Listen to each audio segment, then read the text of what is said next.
হালাল রিজিকের জন্য কি আমল করবো ভাই জানতে চাইছেন। আল্লাহর কাছে গুনাহ মাফের দোয়া কি, রোজার কাফারা কোন কোন ক্ষেত্রে দিতে হয়, 20 কিলোমিটার দূরত্বে বাবার বাড়িতে গেলে কি নারীরা মুসাফির হিসাবে নামাজ পড়বেন, সালাতে তাশাহুদে আঙ্গুল নাড়ানো যাবে কিনা, আঙ্গুল আলেমের সংস্পর্শ ছাড়া কোরআন মাজিদের বাংলা অনুবাদ পড়া যাবে কিনা, মোবাইলে গেম খেলা কি জায়েজ আছে ভাই, ফরজ নামাজের জামাত শুরু হলে এই সময় সুন্নত নামাজ পড়া যাবে কিনা। সর্বপ্রথম যে প্রশ্নটি আমি দেখতে পাচ্ছি সেটা হলো এমডি জাকির আহমেদ জানতে চেয়েছেন মোবাইলে গেম খেলা কি জায়েজ আছে ভাই। জাকির আহমদ অথবা জাবির আহমদ, যাই হোক, মোবাইলে গেম খেলা একজন মুসলমানের জন্য সময়ের অপচয়। এই গেম এটা মানুষের শরীরের কোনো কসরত হয় না এর ফলে, এবং এই গেম থেকে পার্থিব তেমন কোনো উপকার আসে না, বরং এটা অনেক ক্ষেত্রেই একটা এডিকশনের পর্যায়ে, নেশার পর্যায়ে চলে যায়। মানুষ দেখা যায় নামাজের সময় পর্যন্ত বসে বসে মোবাইলে গেমে তিনি লিপ্ত। তো এরকম একটা পরিস্থিতিতে মানুষ চলে যায়। যদি এরকম পরিস্থিতি নাও যায়, তারপরেও রাসূল করিম সাল্লাল্লাহু আলাইহি ওয়াসাল্লাম বলেছেন, মিন হুসনি ইসলামিল মারই তারকু মা লা ইয়ানিহি, একজন মানুষের ইসলাম সৌন্দর্যমণ্ডিত হয় যখন সে অযথা অনর্থক কাজ থেকে বেঁচে থাকে। বিশেষ করে এখন যে অবসর সময়টা যাচ্ছে আমাদের অনেকেরই, এই সময়টাতে আমরা এই মোবাইলে গেম খেলে অন্তত নিজেদের সময়গুলোকে আমরা কোনো অবস্থাতে নষ্ট করা উচিত হবে না। মুমিনের প্রতিটি মুহূর্ত মূল্যবান। আল্লাহ সুবহানাহু ওয়া তাআলা বলেছেন, ক্বাদ আফলাহাল মুমিনুন আল্লাযীনা হুম ফি সালাতিহিম খাশিউন ওয়াল্লাযীনা হুম আনিল লাগবি মুরিদুন, অর্থাৎ ইমানদারদের মধ্যে তারাই সফলকাম হবেন যাদের বিশেষ কিছু গুণ থাকবে। তার ভিতরে একটি হলো যারা অনর্থক কাজ, অর্থহীন কাজ থেকে বেঁচে থাকবেন। মোবাইলে গেম খেলা এটা অর্থহীন কাজ, এতে দুনিয়ার কোনো কল্যাণ বয়ে আনে না এবং আখিরাতের কোনো কল্যাণও বয়ে আনে না।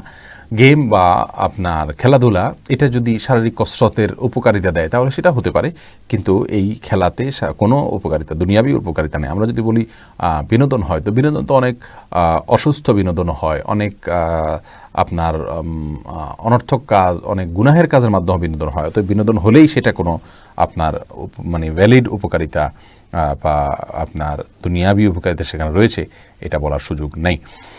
মোহাম্মদ সোহেল আপনি জানতে চেয়েছেন হালাল রিজিকের জন্য কি আমল করবো ভাই। সোহেল, হালাল রিজিকের জন্য অনেকগুলো আমল আছে। সবচেয়ে বড় কথা হলো আল্লাহ সুবহানাহু ওয়া তাআলা তার জমিনে রিজিককে ছড়িয়ে রেখেছেন।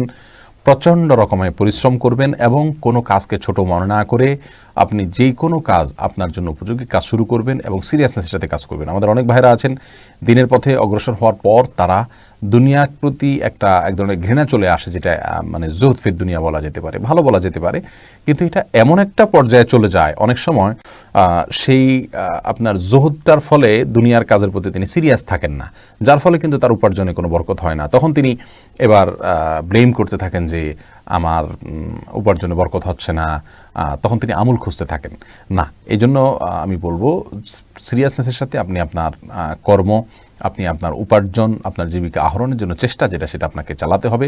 আল্লাহ তাআলা সেই তৌফিক আপনাকে দান করুন। সেই সাথে আপনার কিছু আমল আপনি করবেন, যেমন আত্মীয়তার বন্ধন রক্ষা করা, বিশেষভাবে রক্ত সম্পর্কে আত্মীয়দের সাথে খুব ভালো সম্পর্ক রাখার চেষ্টা করা। সহিহ বুখারী হাদিসে আসছে রাসূল করিম সাল্লাল্লাহু আলাইহি ওয়াসাল্লাম বলেছেন, মান সাররাহু আন ইউবসাতা লাহু ফি রিজকিহি আও ইউনসা লাহু ফি আসারিহি ফালিয়াসিল রাহিমা, যে ব্যক্তি চায় তার রিজিক বাড়িয়ে দেওয়া হোক, প্রশস্ত করে দেওয়া হোক, তার হায়াত বৃদ্ধি করে দেওয়া হোক, তাহলে সে যেন তার রক্ত সম্পর্কিত যে বন্ধনগুলো আছে সেগুলোকে যেন সে মজবুত করে, সুদৃঢ় করে। আর অনেকগুলো আমল আছে, আল্লাহ সুবহানাহু ওয়া তাআলা আপনাকে তৌফিক দান করুন। যদি মাহবুব আলম জানতেছেন আলেমের সংস্পর্শ ছাড়া কোরআন মাজিদের বাংলা অনুবাদ পড়া যাবে কি না। বাংলা অনুবাদ পড়া যেতে পারে, কিন্তু আলেমের তত্ত্বাবধানে থেকে পড়লে ভালো। যদি কোনো জায়গা তিনি না বুঝে আসেন অথবা বিভ্রান্তির কোনো আপনার সম্ভাবনা তৈরি হয়, তাহলে সেক্ষেত্রে আলেমের শরণাপন্ন যেন হতে পারেন। মোহাম্মদ ইয়াহিয়া আপনি প্রশ্ন করেছেন সালাতে তাশাহুদে আঙ্গুল নাড়ানো যাবে কিনা। আঙ্গুল নাড়ানোর কথা অনেক ওলামা বলে থাকেন, আমি নাড়ানোর বিষয়টাকে খুব বেশি বিশুদ্ধ মনে করি না। আমি মনে করি যে আঙ্গুল দিয়ে ইশারা করবেন, কারণ হাদিসের ভাষ্য, বেশিরভাগ হাদিসের ভাষ্য হলো তাশাহুদের সময় আঙ্গুল দিয়ে ইশারা করার কথা বলা হয়েছে। আর আমরা মুখে যে সাক্ষ্য দিচ্ছি তাশাহুদের মাধ্যমে, আল্লাহর একত্ববাদের সাক্ষ্য দিচ্ছি, রাসূল করিম সাল্লাল্লাহু আলাইহি ওয়াসাল্লামের রিসালাতের সাক্ষ্য দিচ্ছি, মুখের সাক্ষ্যর সাথে আমাদের আঙ্গুল উঠিয়ে এটাকে শাহাদাত আঙ্গুল বলা হয়, সাক্ষী দেওয়ার জন্য আঙ্গুল উঠাতে বলা হয়েছে। তো আমরা নাড়াইতে থাকলে এটা তো সাক্ষী দেওয়া হলো না। যে হাদিসে বলা হয়েছে মুসনাদ আহমদের যে আঙ্গুল নাড়ানো শয়তানের জন্য লোহার আঘাতের মতো বা তার চাইতেও কঠিন, এর মাধ্যমে সারাক্ষণ নাড়াতে বলা হচ্ছে ব্যাপারটি তা না। আমরা উঠালাম আবার যে নামাচ্ছি, এই যে নাড়ানো, এই নাড়ানোটাকেই নবী সাল্লাল্লাহু আলাইহি সাল্লাম হয়তো মিন করেছেন, এমনটি হতে পারে এবং এটা সম্ভাবনা খুব বেশি প্রবল, যেহেতু ইউশিরু হাদিসের ভাষ্যে রয়েছে। অতএব নাড়ানোর চাইতে মানে উঠানো এবং আপনার নামানো শেষে এটা আপনার বেশি অথেন্টিক সারাক্ষণ নাড়াতে থাকার চাইতে।